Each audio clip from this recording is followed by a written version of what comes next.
generally ride within the city center, or within Nairobi. They're generally riding from 80 kilometers to 140 kilometers. On average? Yes.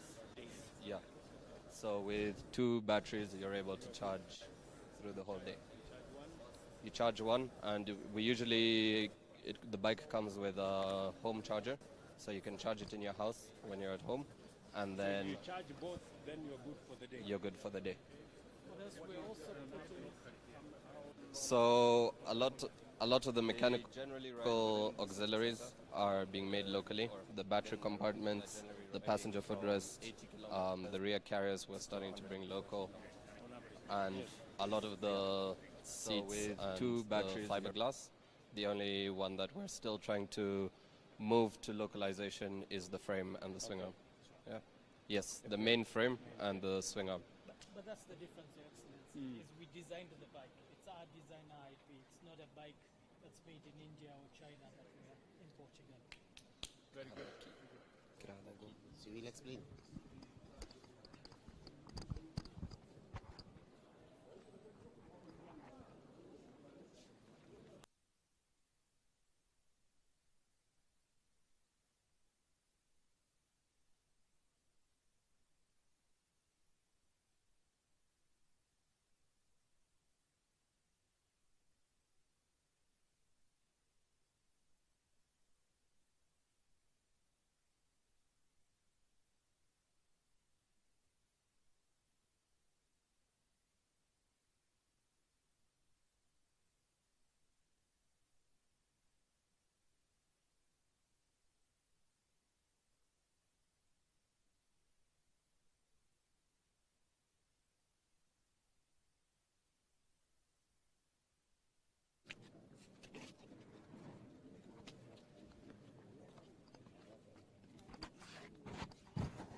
Electric companies here in Kenya are getting off-the-shelf batteries, but we work a lot in design, testing, validation, and working towards actually bringing assembly locally. So right now we have just set up our lab. We want to equip it with time. I'm the battery team manager at the moment, and this is the work we do here. So like you see here, this is now, you've been talking about lithium ion. This is the lithium ion cell. Yes. This small thing here. And manufacturing this thing requires a lot of support, a lot of resources, a lot of capital. So we find that locally that is not very possible. So we work with partners from different parts of the world to design and manufacture, especially the cells. And it's a very, I think it's an industry that is growing quite heavily. I think China's economy is based heavily on EV batteries. I think it's the biggest battery manufacturer at the moment, and so we are trying to see how to bring this manufacturing locally. Even though it will take time, we know we are going to get there. So what we do here in Rome is we do the design work, do the sizing, do the mathematics, do the calculation. We know what range we need, we know what cost we need to sit within, we know how much the safety requirements that we have. And so we draft the specifications, all the requirements, sent to our partners, and then they build these samples for us. They come here, we test them to cell level to ensure that we're sending out safe batteries. So, do you import it complete, or you come and assemble it here? We buy it complete. We buy it looking like this, and then we come here and open up samples and test at cell level, and check that the battery management system, because these batteries are very sensitive to overuse, misuse, and things like that. So we have a battery management system that basically monitors the functionality of it. And she told me our neighbors. Yeah. Sorry. She told me our neighbors are manufacturing. Yeah. But us we're not. They are slightly ahead of us. What are they doing? Yes. So we've grown so much in terms of the battery technology that we've deployed. This was our first ever battery in Rome. It was a 2.1 kilowatt hour battery, and then we switched to this one, which is a bit smarter, has tracking, because it's an expensive component. And then we switched to this one, which is now a different cell type. So you see, this one is cylindrical, and then we have this particular type. It's like flat and rectangular. So they are lighter, cheaper, and they have more range and more power. And now this is what we have deployed commercially, and this is what we are looking towards the next release. Okay. And yeah. the passion in our Lucy Yeah. joined us as an intern Yeah. 4 years ago after Yeah, actually from yeah. I think there's a lot of work that you have done, Mheshimiwa, in terms of sustainability and the national climate action, but a lot is still to be done on the renewable, especially on the transport sector, and the battery is the backbone of it. So a lot of work needs to be put in to make sure that we have alternative sources of fuel. And the battery is the one thing that makes electric vehicles very expensive. It's the most expensive component. And if you want border riders to be able to afford electric motorcycles, It is the reason exactly. why in this year's budget Yeah, we zero rated all the components exactly. for the manufacturing. Yes. We zero rated all lithium associated panels. Is the reason why we have a tax incentive on the charging, equipment. Exactly. We've also brought down the VAT and excise on that because we realize the importance of this sector. Yeah. That is why we are making policy decisions that would support exactly what you're doing. Exactly, because we want it to not be just for the rich people. Not only rich people should be able to afford electric vehicles. There are so many benefits to these vehicles, both on the environmental. There's so many children who die every day because of pollution. So we want our passion to be able to be realized, and one way is to work towards lowering the cost of these batteries. So we're on the right track. I didn't get your name. My name is Lucy. Lucy. Manjala. Okay.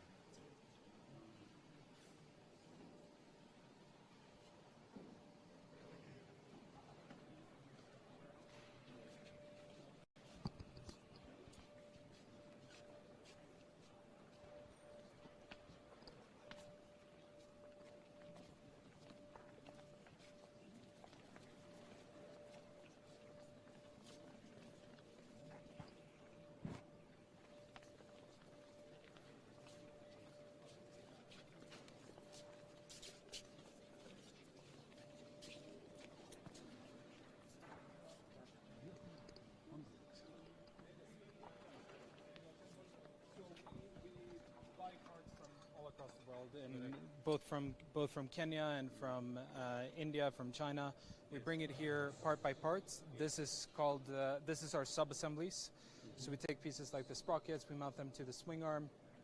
Take the suspension. This is designed by us. This is designed by us. This is just off-the-shelf parts, and then we assemble it step by step. So you designed this.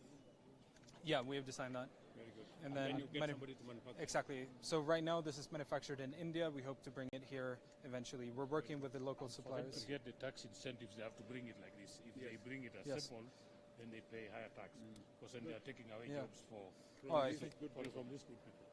Yeah. I think that we're. Yes. Let's move over here. Habari yako? Unajua sasa kufunga hii? Ulijifunza wapi?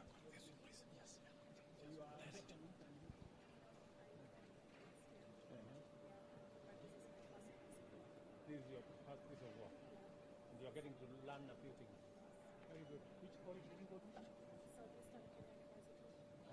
What did you study?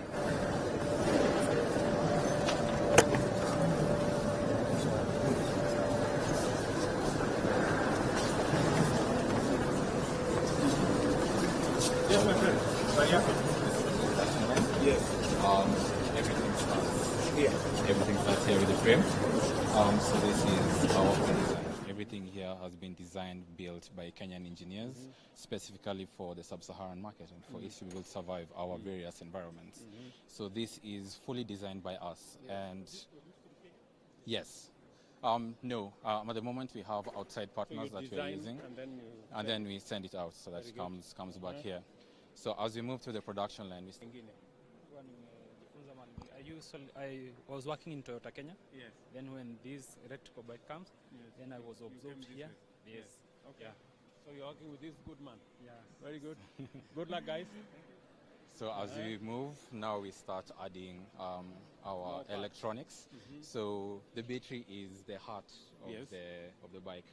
and this is more of the brains of the bike that we add in here. Okay. So this is our electronics, our discrete design This systems. is the electronics that respond to all the other gadgets. That, Exactly. So it takes in the input of the driver, whether it's stepping on the brake, accelerator, all of that, puts that all over together, takes power now from the battery and delivers it to the motor for I thought we performance. could manufacture this locally. That's the hardest, is that? No. The harness we do produce locally. Yeah. All the other, it is a requirement. In our regulations, That you buy this locally. that Yes. must be bought locally. This part, We produce the harnesses locally. These ones. Yes. Very good. Yeah. Very good. It's just the electronics themselves, the brains, the Yeah. discrete electronics that Okay. We've Produce. cassetted, sorry. Unaunda hii kitu? Yes, we are digital. Yes. Allah. Okay, so mmekuwa mkifanya for how long? I've been working with the company for the last 4 years. 4 years. Yes. Uh-huh. Yeah.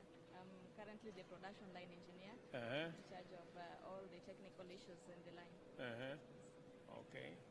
Where did you go to college? Kabete. Kabete Polytechnic. Yes. Oh, very good. Do you have some of your colleagues here from Yes. other colleges? Yes, I have a lot of my colleagues here. Okay, Yes. from the Tibet. Yes. Ah, very good. Pongezi. Good luck. Thank you. awesome. Very good.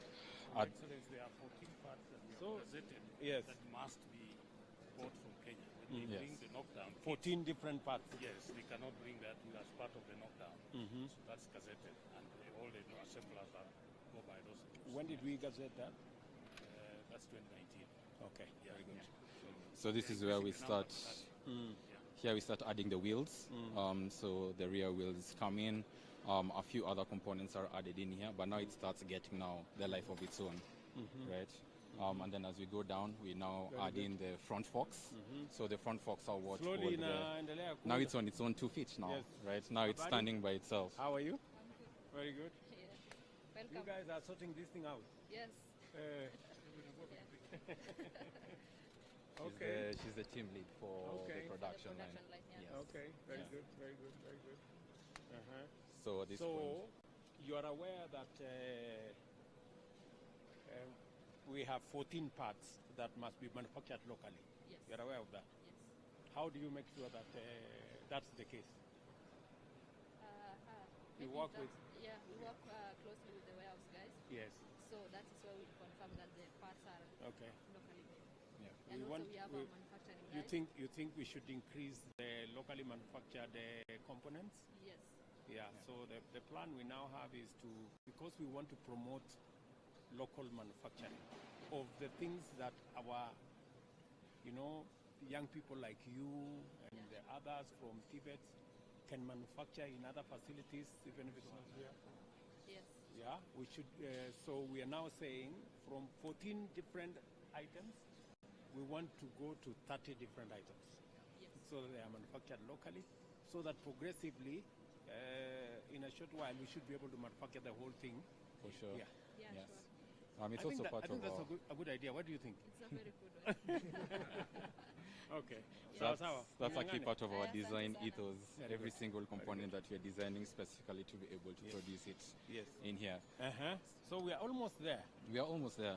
Uh-huh. At this point is where we start testing the wiring and the electronics. So It's all there. yeah, so the harness is now one of the components that we are producing Yes. here locally. Now we start testing the systems, how they are working, how all of our discrete electronics work. Is our brain working as it should be? We already have a battery in here just to make sure that everything is running as smoothly as it should. Are you aware of what we have done in this year's budget? We have now zero rated the whole motorbike, all the components. We have also zero rated all the components. We've also removed the taxes on the battery. Yeah. We've also removed taxes on the lithium inside the battery. We have also removed taxes on the charging infrastructure, because this thing requires a charger. You are aware of that? Yeah. And then we have also because we want to make the bike affordable. And we want to make even the passengers pay less by making the operation of all these bike much more cheaper. That's why we've knocked down about 5 different taxes, so that because at the moment we are producing only 0.5% of e-mobility equipment in Kenya. So we want to scale that up, yeah, and make sure that people like you, more people like you, can come into these facilities, expand the capacity of this facility to hire more people, and to make sure that we are moving our country forward. Sindio? Exactly. Don't you think that's a good plan? That is a good plan. Okay. All right. Thank you very much. So at this point, Yeah. the first finishing stages start being completed. So here we start doing the cable routing, making sure that all the cables are well connected, start adding the cowling in as well. So now it's starting taking the full shape of the bike itself. Right? Very good. Very good. Very good. See, hii karibu nimepaki kidogo. Ni kuisha inaisha. Kwa karibu na hapo. Karibu. Very good, very good. So hii ni mzuri sana. So umesikia ile kitu nimesema. Sasa hii bike yako. Tumesikia watu wanapiga makelele huko kama budget nini.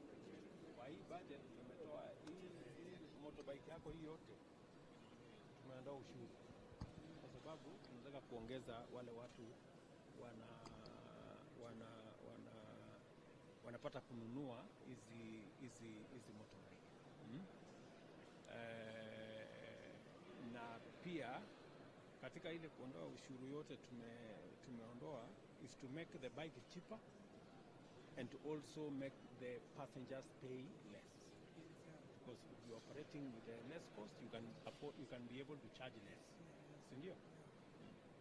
Na si ungependa tuongeze ile watu wanafanya kazi hii ya kutengeneza hizi pikipiki? Ama unataka tu tuendelee sisi kuimport kutoka nje? Kuna watu wanasema tuendelee tu kuimport. Hii unajua hata huwa inasaidia nini? Inasaidia hata hewa, kutengeneza hewa. Kuna na hewa inakuwa clean. Very good. Hi, asante. It's very interesting. These guys understand what they are doing. For sure. So this Yes, is mkubwa. Habari yako? We are almost at the Sasa end. karibu inaisha. Almost kuisha. Sasa kawaida hii ni ya petroli. Yes. Lakini sasa Hii imekuwa kama frame shape. Alafu pia unaweza weka vitu zako personal. unaweza kuweka simu nini hapo ndani. chupa kama maji. Kwa maji na soda. Na hiyo. Okay. Okay, sawa. Hiyo mzuri. Asante sana. Thank you very much. And now we go to the final stage. So here it's more like making sure kila kitu imeingiana vizuri. Habari zenu? Kazi za bora. Hii kitu iko tayari sasa Sasa ina roll. Karibu inatembea. Ina roll. Bado roll iko pale. Hapa ndio inawekwa battery. Unaweza kuweka battery mbili. Ukiwa na battery mbili you can do 100 and I'm told one battery can do how many kilometers? About 70, 80? Yes, almost 80 hapo. 80, 90. So if you have 2 batteries the whole day unaweza kusukuma wera mpaka jioni. Sindio? And then the charging takes like how many? 2 hours? 3 hours? Yeah, so if you charge from our room hubs, 3 hours. If you charge from at home, that's 5 to 6 hours. Yes. Very good. Pongezi. Msukume kabisa. And now we go to one that has been fully completed. Oh, this is now ready. Now this is our fully finished product. Everything has been quality checked, quality controlled, and now this is ready for a customer to pick it up and go. Okay. Yes. Iko na battery tayari? Iko na battery hapa tayari. It's on. The lights are really well. We even introduced very bright lights. Those border people experiencing difficulties. Oh, seeing yeah, the road. yeah. Very, very bright. Very bright. So full visibility, full accessibility. Unaweza charge nyumbani, unaweza beba charger yako hapa ndani. Okay. If you need to. Na ile mnangojea customer unaweza kuweka kwa moto hapo. Customer akisema unajua they spend a lot of time hapo kwa stage wakingoja. So hiyo masaa yenye wanangoja ni very good time to charge the battery. Yes. Very good. So we are good. So unaweza kupiga start hii. It's right now, as you speak, it's on. Oh, it's on. As is, it's live. Just for a quick demo, I can just shift it to park. And Governor, turn the throttle a little bit. Mguu itaanza kutembea. Oh yeah.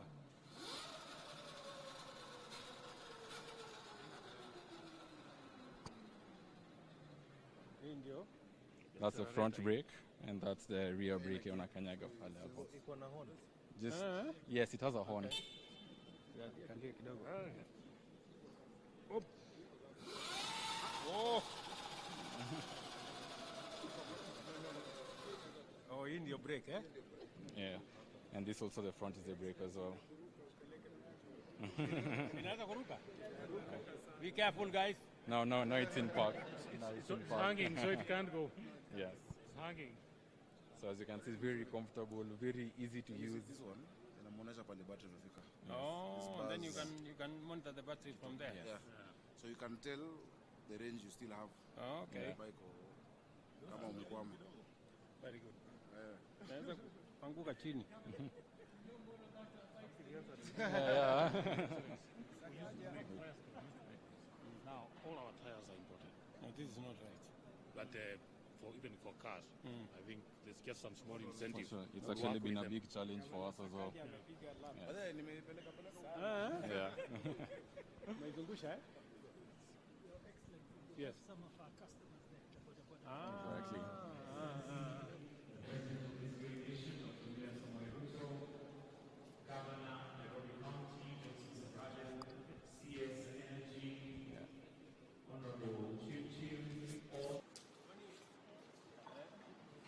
What is your experience?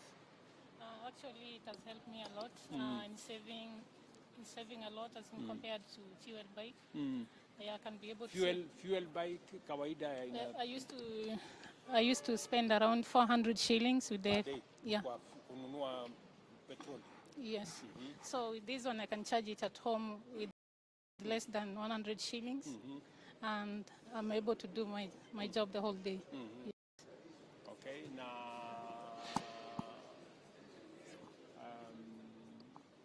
kama unatumia karibu 100 bob kucharge. Yes, at home. And then unaweza Charge kwa nyumba, yes. Alafu hakuna na kuservice. At service. Actually, it doesn't. Kawaida ile pikipiki ya kawaida unaenda after how long unaenda? Actually, there's no putting oil, nothing. Hakuna oil. Only oiling chains. No plugs. Hakuna hiyo mwingine Oil filter, nothing. hakuna. Yes.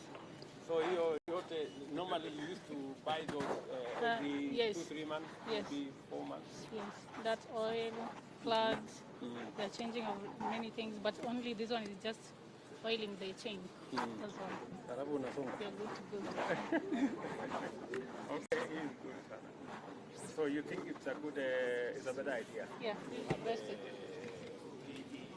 E-motorbike. Uko na habari kwamba katika hii budget kuna mambo tumefanya ndio hii ikuwe cheaper. Number 1, tunaondoa VAT.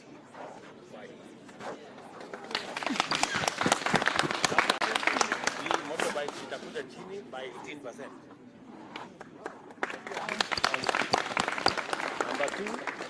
Number 2, tumeondoa VAT kwa battery. Kununua battery inarudi chini. Number 3, tumeondoa VAT kwa parts. Hii parts yote ya kutengeneza hii nini tumezero rate. Number 4, ile charging infrastructure mahali unaenda kucharge. Pia hiyo tumeondoa ushuru yake. Alafu sasa tuko na tariff ya kucharge. Sasa hii unajua ukicharge nyumbani utalipa zaidi. Lakini sasa tumesema mahali popote mahali kuna charger ya motorbike. Ile stima ya pale tumereduce. Unaelewa? So that badala ya kutumia shilingi 100 unaweza kutumia shilingi 60.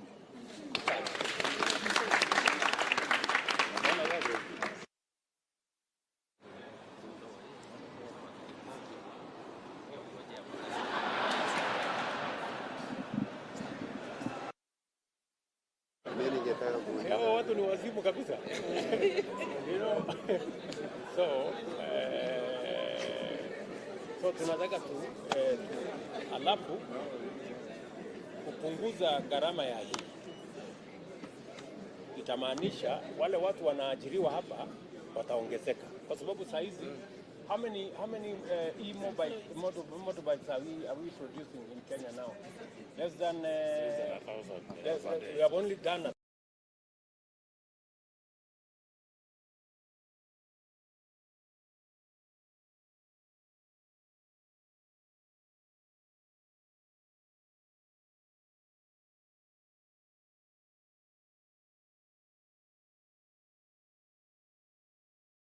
by 10.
On an annual basis. This is a unique opportunity for us, given more than 90% of our electricity, of our energy, is already green energy. This is a unique opportunity for our country to take the lead in global climate transition in the mobility sector. Doing this and using this not only increases livelihoods of our customers, of our consumers, but there is a significant multiplier effect to industry, to creating jobs in this country. Your Excellency, the Rome Air is made right here in Kenya behind me. From our software solutions to our product design team, from our charging infrastructure to our electric boarders and buses, we strive to bring as much of the value chain as we can to Kenya. We choose to do this because it brings the most relevant product for this market, for our consumers, at the lowest cost, whilst creating jobs in our economy. Our goal at Rome is to make our vehicles efficient and affordable, and to deploy our technology and charging solutions to accelerate the uptake of e-mobility across Kenya and indeed Africa. In doing so, we want to make sure that our end users, the boda entrepreneurs, the commercial micro entrepreneurs, save more money and take home more income.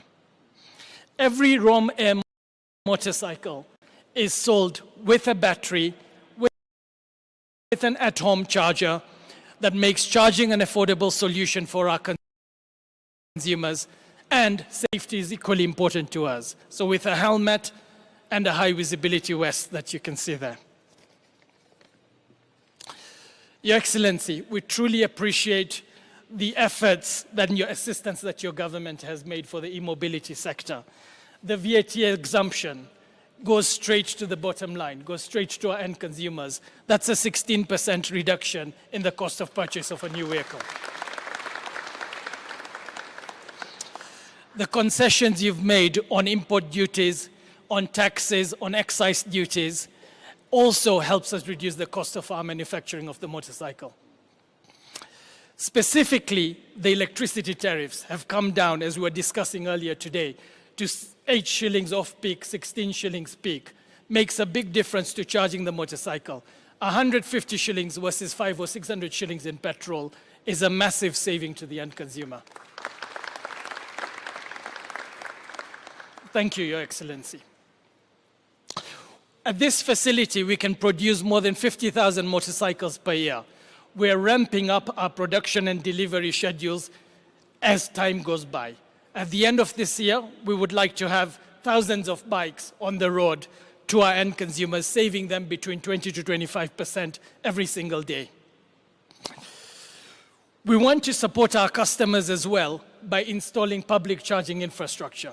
So we've got 3 public charging points at the moment, and we want to roll more of these out as we deploy more motorcycles into the market, making it easy for our consumers to charge at home or at our public charging infrastructure, or indeed anywhere they can charge a mobile phone.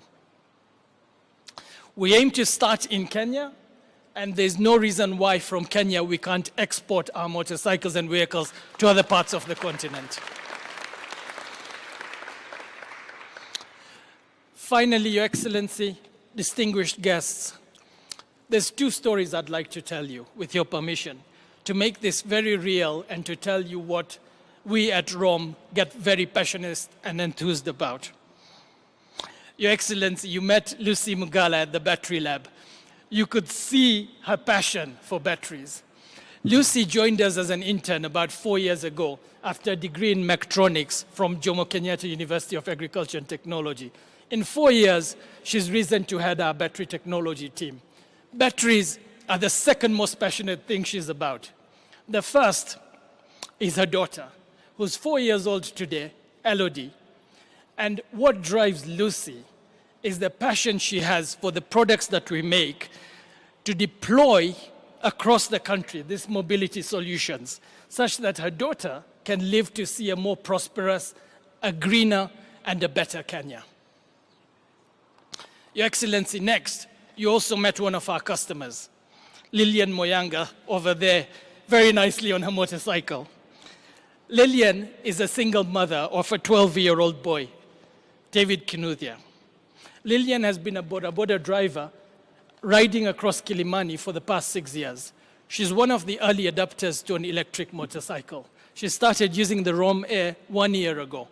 On a daily basis, she saves 320 Kenya shillings every single day, which goes towards paying her daughters, paying her sons school fees at Kinyanjui Primary.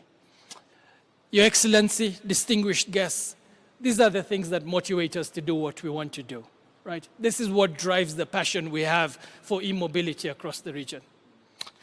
Tumeshukuru sana, asanteni. Governor Sakaja.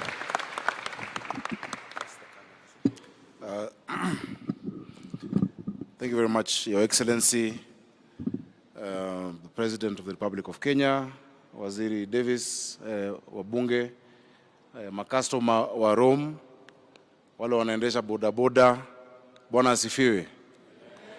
Pia viongozi wa hapa, Philip na CFO, and the entire association, because I know it is a whole ecosystem of different players and different assemblers of electric bikes as well as electric buses. Your Excellency, leo hii tuko hapa na Lang'ata constituency. Na najua tuko na wabunge ambao niliwaita waje waone, kwa sababu wale ambao watafaidika ama wanafaidika na mambo haya ni wananchi wetu, mavijana wetu ambao wako mtaani, wale ambao wanaendesha mabodaboda ama masenke.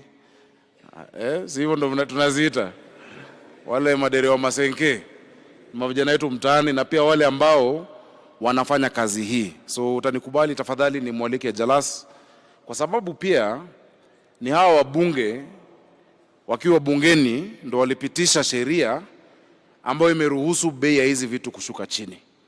Watu wamepiga kelele nyingi ati VAT tax. 16% of this has gone down.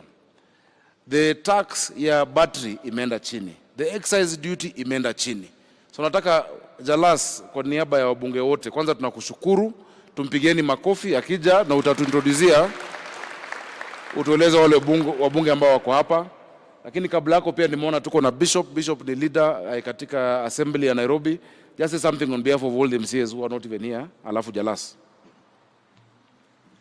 Thank you very much, Your Excellency, Governor, and all the guests. First of all, I'm very happy to be here.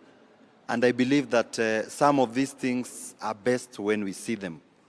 Personally, as the incoming leader of government business in Nairobi, we will look into ways of making it more affordable with the governor of the city to make sure that we are able to operate cheaply and affordably with the Boda people.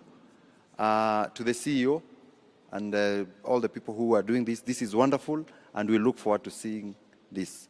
I see you have a very nice color, but I prefer yellow color is very popular in Kenya. So I would wish that you start producing yellow motorbikes. Thanks a lot. Thank you.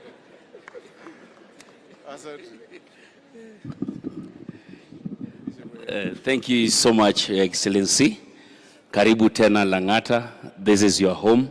You come here most of the time because of these amazing people that work with us here in Langata. Today is a big day for us, more so for the young people out here who each and every single day come out to make their daily bread out of this great company, Rome. Your Excellency, what we would like you to do is just to support the young people out here in everything that they are doing already, and also not just here in Langata, but to other amazing constituencies in Nairobi. Allow me to just welcome the other members of parliament who are with us here. We have Mwafrika, karibu sana, our MP for Roysambu. We have Gakuya, our MP for Embakasi North. We have Major Donk there, is a MP for Embakasi Central. Karibu sana, na vile huyu mrembo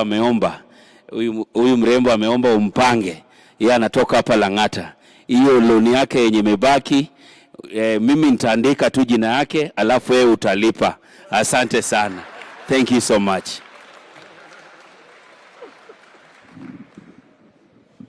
Asante sana. Asante sana Jalas. Kushirikiana ni muhimu, uandike jina, mimi nitapelekea boss, yeye alipe. So utakuwa umesaidiwa na rais, na governor, na mbunge. Your Excellency, very quickly, just allow me to mention a few things that for us are truly remarkable. As a city of Nairobi, we are keen on being the first net zero city on the continent of Africa in terms of carbon emissions, in terms of air quality. This is the direction that we are going as a city.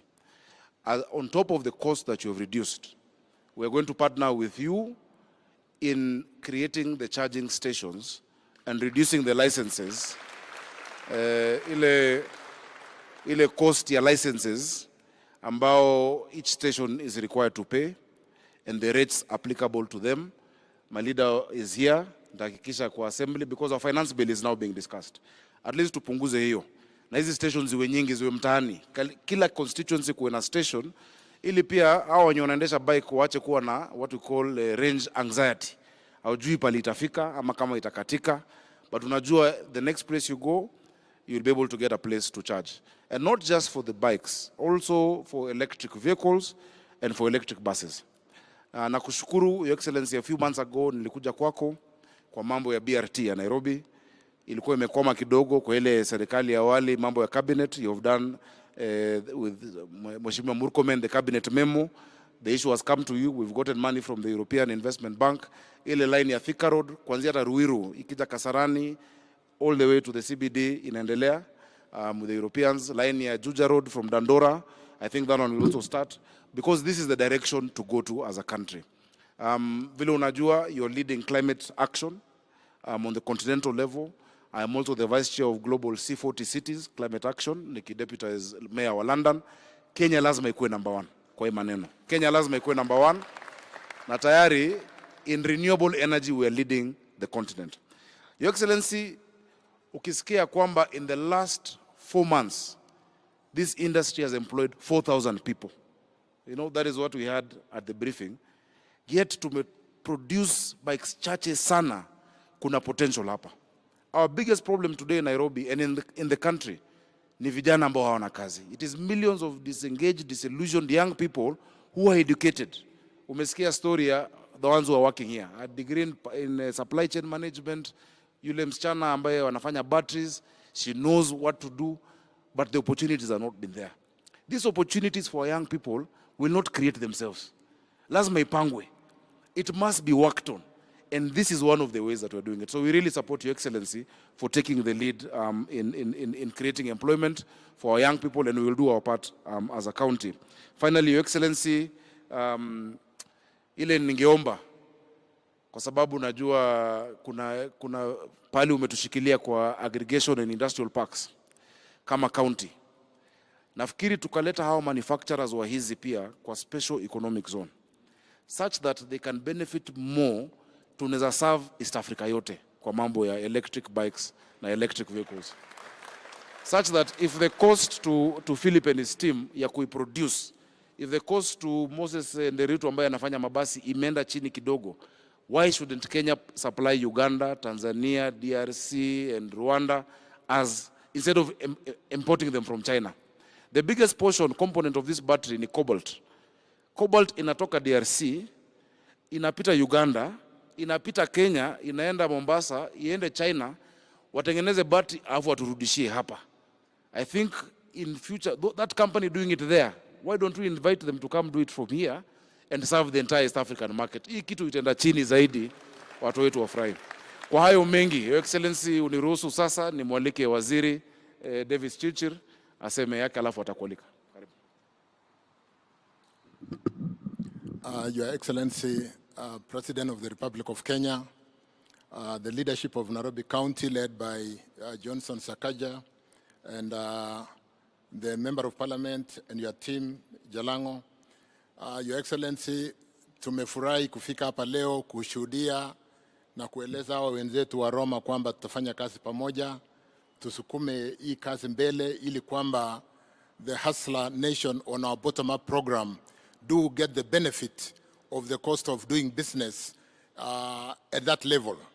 Your Excellency, you will have been briefed that running electric motorbike or using electricity to run the business will cost a third of what would otherwise cost to run using diesel. Your Excellency, I want to congratulate Roma for supporting us on what would otherwise look like a serious bottom-up program that will go a long way in supporting and putting more money on the pockets of the border rider. Your Excellency, on the energy side, I want to confirm that on the 92% energy mix, when we do charging of our motorbikes, we are charging with clean energy, what you will call green energy, not gray or blue. And therefore, on our target of 2030, basically carbon neutral, we are on course to achieve that. I want to confirm, Your Excellency, that as we work on the energy sector, we want to work with the mobility sector so that the target, the true target of reaching 100% carbon neutral for Kenya is achieved not only on power generation, but also on the mobility. So we will work with the industry. I want to confirm, Your Excellency, that we've done our math. And if we do roll out 30%, we are working on 30% accelerated border by 2025, which will give us up to 500,000 motorbikes on the road. 500,000 motorbikes on the road, which will be about 30% of the motorbikes on the road today, will require an additional 500 megawatt power generation, which we need to start today so that that power is available to support the border riders at that percent cost, which is 30% of what you pay today. Your Excellency, as we go to the climate summit, Africa Climate Summit September, I'm consulting with State House so that we'll have a charging point at the State House, not only for the, and we are working on that, Your Excellency. It will be there. In fact, if we were a bit fast, we should be riding on an electric vehicle on that particular day. Your Excellency, allow me to invite you to basically talk to this great project that I did say addresses the bottom up in terms of cost saving, particularly on the tax holidays that you have provided in the Finance Bill, the Finance Act, sorry, in the Finance Act that addresses our people at the bottom of the pyramid. Welcome, Your Excellency. Thank you.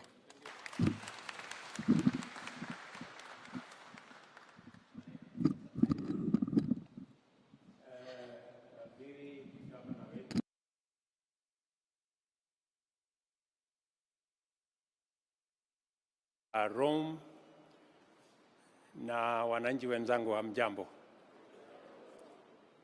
Basi mimi pia nimefurahi kufika hapa siku ya leo na nimekuja hapa makusudi kwa sababu ya mpango huu ambao tuko nao wa e-mobility.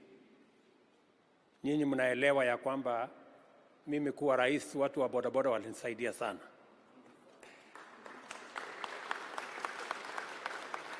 Na mimi niliwaahidi hawa watu wa bodaboda ya kwamba hii serikali tutaunda pamoja na wao. Najua wamekuwa wakingojea hii maneno yetu inafika lini. Na mimi nataka nitangaze nikiwa hapa vile nilisema wakati tulikuwa kule Embu ya kwamba biashara hii ya bodaboda ni ya muhimu. Inalisha familia nyingi katika taifa letu la Kenya. Katika makadirio ya mapato, pesa karibu shilingi bilioni 1 inapatikana kila siku kutokana na biashara ya bodaboda. Kumaanisha inafikia familia nyingi kupata chakula, kusomesha watoto wao na kufanya kazi zingine ambazo zinatusaidia kama taifa. Na kwa sababu hiyo ndio tumeweka mpango maalum ya mambo ya bodaboda. Na sio bodaboda peke yake. E-mobility, magari, pikipiki, mabasi pia ambayo itakuwa inatumia stima. Na tumeweka mpango kamili kukabiliana na mambo karibu 4-5. Ya kwanza, kuhakikisha ya kwamba biashara hii ya bodaboda inafanyika katika environment ambayo inaheshimika kama biashara zile zingine zote. Nashukuru kwa mfano gavana wa Nairobi wakati alichukua usukani, kulikuwa na bodaboda karibu 3,000 zilikuwa zimefungiwa pale, akaziondoa zote, akasema kila mtu aende nyumbani na bodaboda yake. Tunataka ijulikane ya kwamba hii ni biashara kama biashara zingine. Na ndio sababu tumeweka mpango maalum katika budget yetu ili kusaidia mpango huu wa bodaboda. Nia yangu na nia ya serikali ni kuhakikisha ya kwamba kati ya shilingi bilioni 1 inapatikana kila siku. Tunataka pesa zingine ziongezeke. Karibu milioni 400 kila siku iende kwa mfuko ya bodaboda. Wengi hapa mtaniuliza hiyo itafanyika namna gani? Si ndio? Nataka mnisikize kwa makini. Ya kwanza tumesema ya kwamba tunataka kutumia sekta ya bodaboda kuzalisha ajira. Kwa sasa hivi tuko na pikipiki ambazo zinatumia stima kama zile zinatengenezwa hapa haifiki 2,000 Kenya. Tunataka sasa kupanua kutoka pikipiki kati ya around 2,000. Tunataka kufikia mwaka ujao, ile mpango tumeweka, tunataka tuwe na bodaboda kama hizi kufikia mapema mwaka ujao. In fact, by the end of next year, tunataka tuwe na pikipiki 200,000. ambazo zitakuwa zinatumia stima.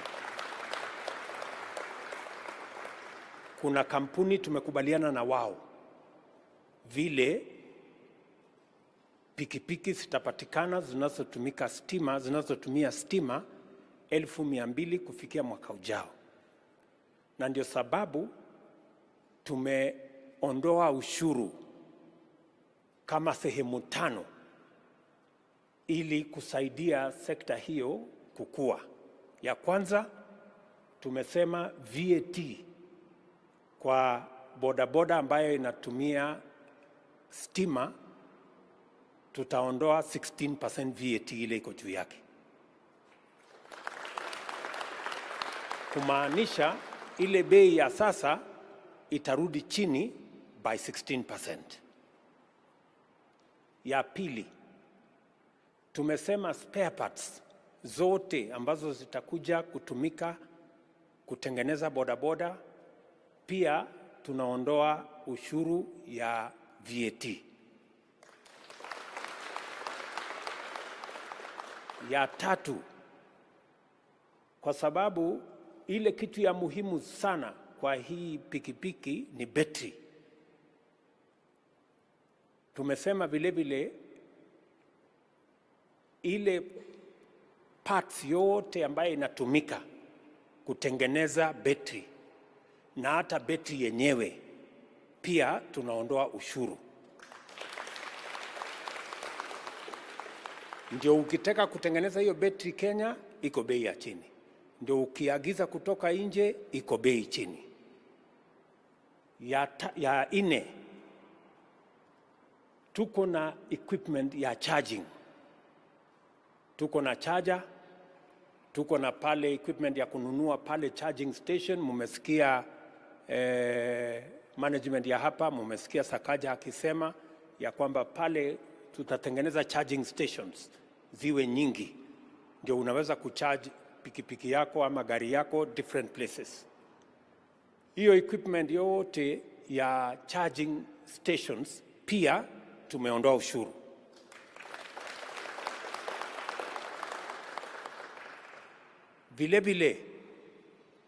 Vile mumesikia imesemekana kutakuwa na charging stations. Ile stima ambayo mita ya kucharge bodaboda, gari, bus, hiyo stima yote tumekubaliana na watu wa huyu mungwana ndiye anasimamia mambo ya EPRA. Tumekubaliana na huyu mjamaa tuwe na bei ya chini ya hawa watu kucharge pikipiki zao na magari zao, na ndio nimewaleta hapa, kila mtu ajue kazi yake na afuate laini yake, si ndio? Kwa sababu tukifanya hiyo kazi yote na tayari tumeweka katika finance bill ile tunangojea itoke kotini. So mnajua kuna watu wengine wamekimbiza kotini ati wanapinga hiyo maneno yote. Mimi nashangaa wanataka tuwe na Kenya aina gani? Mambo matatu tukikamilisha hii, mambo matatu yatafanyika. Na mimi nataka mnisikize vizuri. Kenya hatuwezi kuendelea kuwa ni nchi ya kuagiza vitu ambazo zinaweza kutengenezwa na vijana wetu hapa Kenya.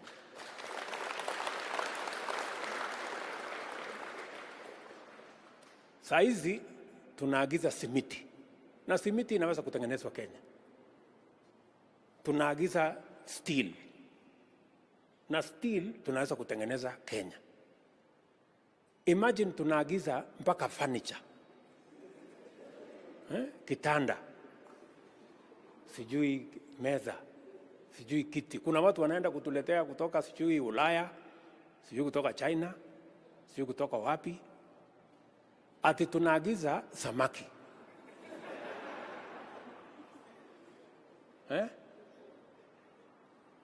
Ndio nimesema hizo vitu zote ikiwemo hii pikipiki.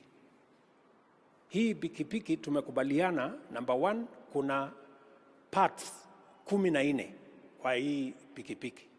Tayari tumesema hizo haziwezi kuagizwa tena, itakuwa inatengenezwa Kenya.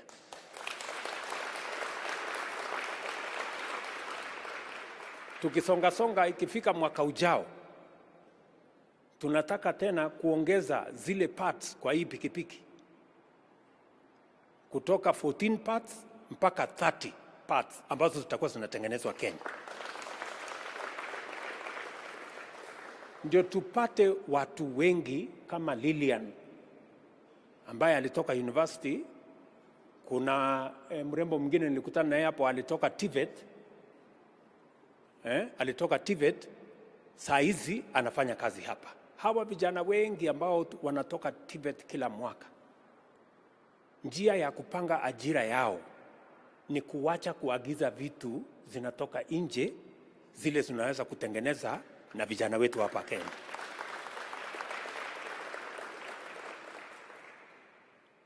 Nyinyi mnataka tuendelee kuagiza vitu ambayo tunaweza kutengeneza Kenya jameni? Si ndio? Na unajua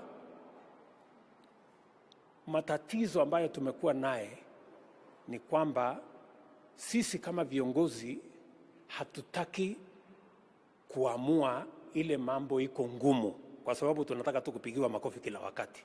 Sasa ukipigiwa makofi na watu hawana kazi, itakusaidia nini?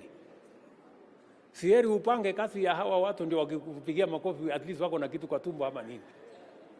Sijui kama tunaelewana. So tumekubaliana ya kwamba ajira lazima tupange Kenya, na ndio nimeweka katika mpango yetu tupate ajira from manufacturing. Manufacturing kati yao ni kumanufacture hizi parts. Ile pikipiki 1.8 million 1.8 million pikipiki ambazo tuko nayo Kenya,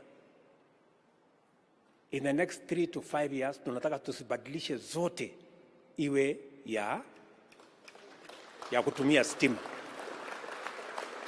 na tutahitaji kupitia kwa hiyo mpango peke yake tutapata ajira ya vijana zaidi ya 1,100 ambao watafanya kazi kama vile wale wanafanya kazi hapa leo in different parts ya jamhuri yetu ya Kenya.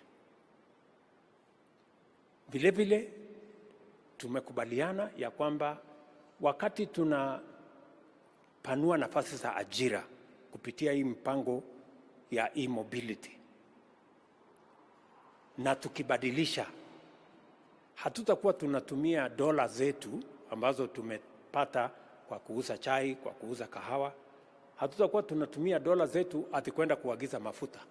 Sasa hii itakuwa inatumia stima ambaye tuna generate hapa Olkaria, si ndio? So mambo ya kwenda kununua petroli, sijui mafuta taa, sijui kununua wapi, ama ni mafuta gani hii barabara inatumia petroli, si ndio? Badala ya kwenda kununua petroli, sisi tunatumia stima yetu ambaye tumetengeneza hapa nyumbani. Nyinyi mnanielewa? Na ya muhimu zaidi, hapo ndio nataka mjue ni vipi nataka kuweka 400,000 kila siku kwa mfuko ya Wakenya. Pale ulikuwa unanunua stima, ulikuwa unanunua mafuta, petroli kwa hiyo pikipiki ambayo umekuwa ukitumia ni kati ya shilingi 400 na 600. Sio ndio bei ya petroli kila siku kwa mtu ya kuendesha bodaboda biashara? Sasa kucharge battery ili utumie for a whole day, vile ile ungetumia shilingi 600, sasa utatumia kati ya shilingi 60 na shilingi 100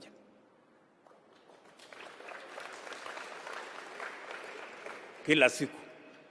Sasa wewe hata kwa hesabu yako, hata kama ujui hesabu sana, kama ulikuwa unatumia shilingi 600, sasa unatumia shilingi 100, faida umepata ni pesa ngapi? Si ni shilingi 500, na ni kila siku. Hiyo ni pesa imeenda kwa mfuko yenye ingekuwa inaenda kwa petroli. Ama hii hesabu mnataka tufanye namna gani? Nilikuwa naona Mungu lakini kutojua, alikuwa anauliza, nafikiri alikuwa Kitale, alikuwa anataka kwenda maandamano, alafu akasema Alikuwa anasema sasa huyu Hasla anatuambia ati atatuletea pikipiki inatumia stima. Sasa hii ya stima kweli mnaona hii ya stima itaweza hata kutembea kilomita moja? Mimi nataka nimwambie huyo jamaa aulize huyu mama Lilian. Si Lilian yuko hapa na anatumia hii pikipiki ya kutumia stima. Ya? Ananiambia Lilian akichaji na 100 anafanya biashara ya the whole day. Sasa huyo mtu ya Kitale tumepata majibu yake. Awache maandamano, angojee pikipiki ya kutumia stima. Ama namna gani? Yes. So mimi nataka tukubaliane ya kwamba this is the direction we must go. Najua itachukua muda sisi to manufacture. It may take a bit of time for us to manufacture. And that is why I really want to encourage the management of Rome that you have our support.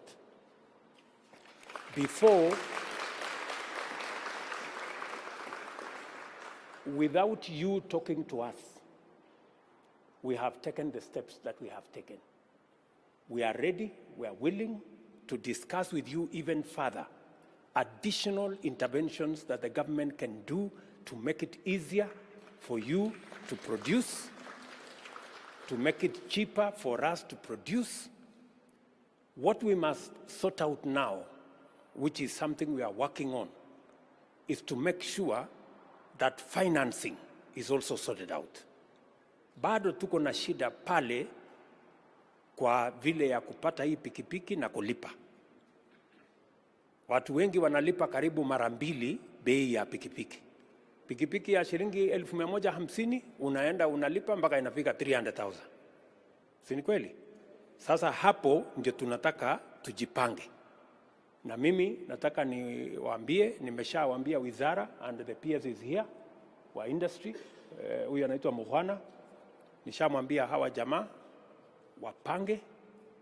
Mimi nataka serikali iweze kuingilia kati ndio tupunguze gharama ya mambo ya financing ya kununua bodaboda na zile magari zingine, so that we can make it easier and better for citizens to own this equipment.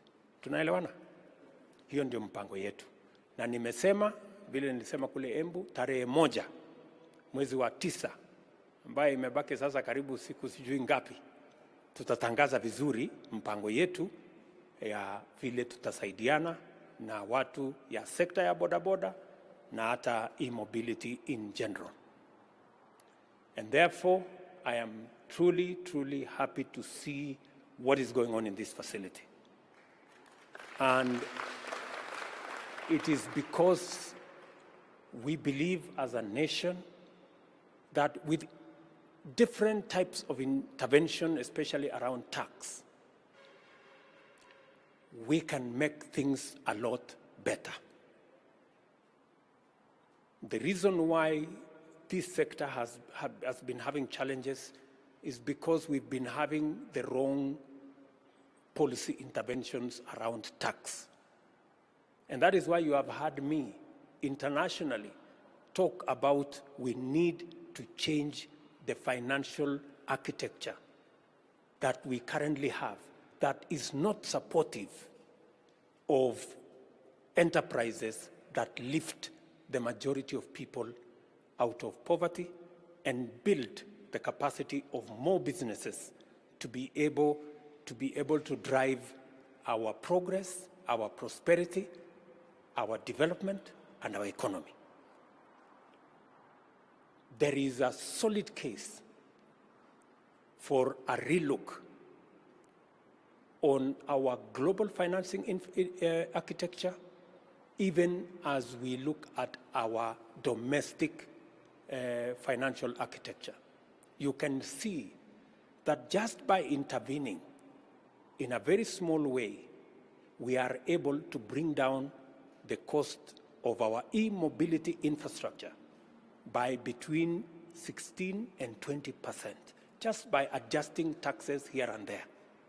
It is the same reason why we are saying we need a tax infrastructure globally that is going to respond to climate change, financing that we are all looking at. Your management here, they were discussing with me about carbon trading. Because that's the next horizon of how to tap into resources that can help support industries like the e-mobility here. And I have committed to the management, as I commit to the whole industry, that we are finalizing the carbon trading legislation. My good brother Jalash here and team, is already in Parliament. We want you to expedite so that we can have a carbon trading infrastructure that will support green industrialization, including green manufacturing of items like the ones we have here.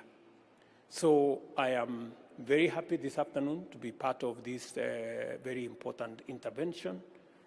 As I have said, we have policy interventions in our finance bill specifically targeting e-mobility, our border people, specifically because they contribute almost R1 billion shillings to our economy every day. And the policy interventions that we have put in the finance bill, from zero rating all e-bikes, zero rating all our VAT on motor vehicle spare parts, removing taxes on charging equipment, removing our taxes on battery and lithium and the whole manufacturing of gadgets and instruments and facilities that will be used for e-mobility, and making sure that we have a dedicated tariff, energy tariff, to support the whole industry is part of the interventions we have put in the finance bill to support this sector and to inject between 400 and 500 million shillings every day in the pockets of the people in the border sector. So it is very important that we all walk together this journey. So mimi nimefurahi sana, sitaki kusema kuzidi hapo. Huyu mrembo anaitwa Lilian, amesema hii pikipiki yake ako naye kwa loan. Na anasema kwa sababu sasa nimefika hii area nifanye kitu. Ndio? So vile nitafanya Lilian, huyu Jalash amesema yeye ndio mwenye kuandika majina. Nani? Sasa Bwana Governor upange na hawa waheshimiwa so that we get 10 people like Lilian, so that Lilian asikue peke yake. Kubaliane na hawa waheshimiwa tupate watu 10 kama Lilian, na boss utakuja kuchukua check kutoka kwangu. Wewe bwana mkubwa, wewe unasema wewe ndio mtu ya pesa. Nimeshukuru. Yeah. So utaniambia ni pesa ngapi hizo 10, nitakuandikia check. Alafu hii Lilian sasa atakaa chonjo na wenzake. Ndio. So Lilian sasa utachunga ule jamaa. Ndio. Ulisema anaitwa nani? Nevin Kinuthia. Huyo Nevin Kinuthia sasa utakuwa na pesa ya kutosha. Si ndio? So mimi nataka niseme asante sana, na watakia heri, na watakia baraka ya Mungu, na tuko pamoja na tutasukuma nchi ya Kenya mbele pamoja. Asanteni.